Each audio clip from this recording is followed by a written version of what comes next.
Imagine this: a father sitting alone at night scribbling in his journal by candlelight.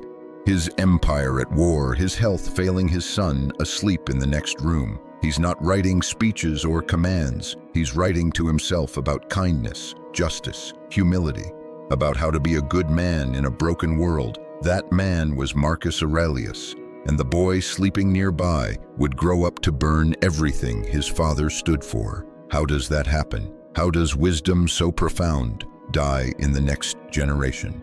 Marcus Aurelius wasn't just an emperor, he was a philosopher in armor, a man who bore the weight of an empire not for glory, but for duty. In his private writings and meditations, he poured out thoughts that would survive millennia, reflections on humility, discipline, justice, and the quiet power of enduring suffering with grace. His words were not written to impress, but to remind.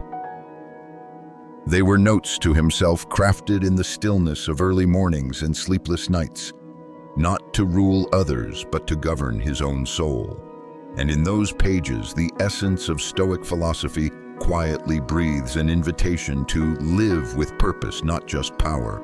And yet when Marcus died, Rome was handed over not to another philosopher king, but to his son Commodus, a name now etched into history not for wisdom, but for chaos. Commodus, who turned the imperial palace into a theater, who fought as a gladiator to entertain crowds, who renamed the months after himself, who demanded statues of his father be torn down so his own shadow would stretch farther. The disciplined hand that once held the reins of Rome gave way to a clenched fist.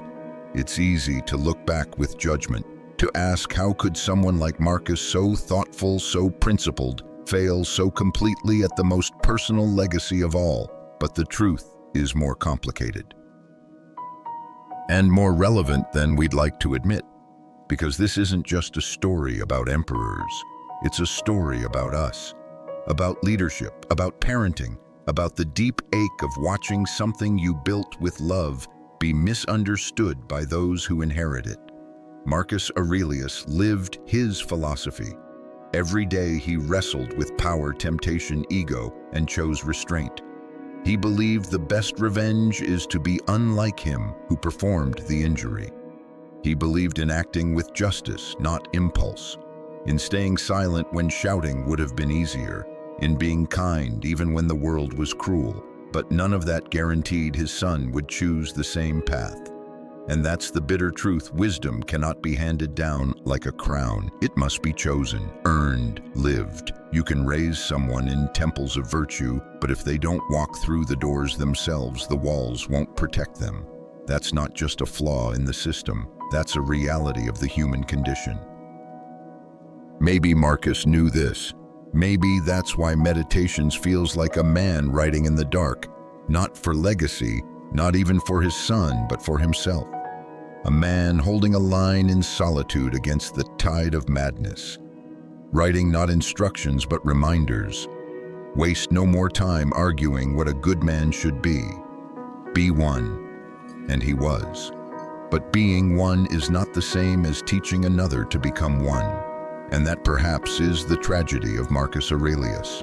Not that he wasn't wise enough, but that even the wisest cannot choose for another. We see this everywhere, in modern leadership, in business, in families.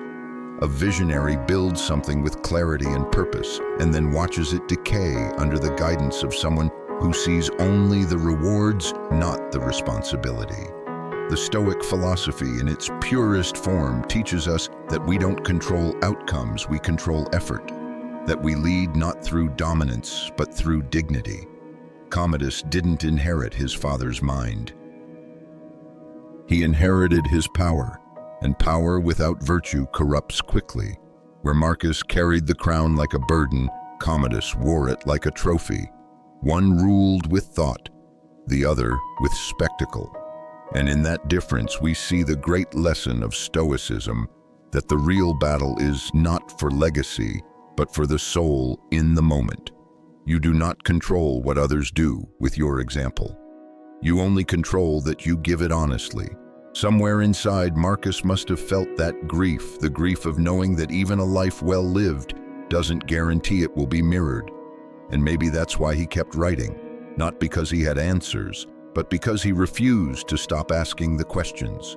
Seneca, another great Stoic, once said, "No man is more unhappy than he who never faces adversity, for he is not permitted to prove himself." Marcus faced adversity daily. Wars, plagues, betrayals, and yet his soul remained intact. He endured. He chose dignity in the face of despair. Commodus, on the other hand, inherited ease. He avoided hardship, he sought distraction, and he collapsed. That's the thing about Stoic philosophy. It is not passed down like wealth. It is forged in difficulty. You don't receive it. You rise to it. So what do we do with that? We remember that Stoicism isn't taught in lectures. It's taught in how you handle injustice, how you walk through pain, how you respond when no one claps for you. That's the curriculum. And not everyone shows up for class. We remember that leadership isn't about control, it's about clarity of purpose.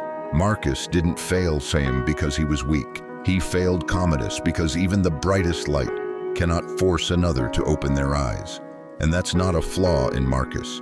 It's simply a truth about being human. You can lead, you can love, but you cannot choose for someone else. And finally, we remember that even in failure, there is a lesson. In the contrast between Marcus and Commodus, we see what happens when virtue is abandoned. We see the collapse that follows ego, the decay that rushes in when discipline steps aside. Commodus became the cautionary tale that proves the value of Marcus. And maybe that too is a kind of legacy, a dark mirror to remind us what matters. Look around today. You'll see leaders who remind you of Commodus, loud, impulsive, self-obsessed. But if you look closer, you'll also find those like Marcus, quiet, steady, carrying the weight without applause. The kind of people who live their principles even when it costs them, who build empires not of stone but of character. So here's the question. Are you building an empire or becoming one? Because Stoicism can't be forced into another, but it can be lived so completely, so authentically that those who are ready will follow. Not because you told them to, but because you became something worth following.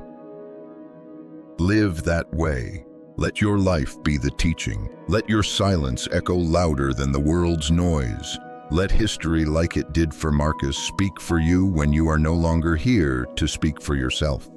And if something in this reflection stirred you, if it sparked that quiet recognition of something true, you're not alone. This space exists for people like you, not seekers of fame, but seekers of meaning, not noisemakers, but builders of inner fortresses. Because in a world that rewards volume, the Stoic philosophy reminds us the greatest strength is often found in stillness. Let's build from there.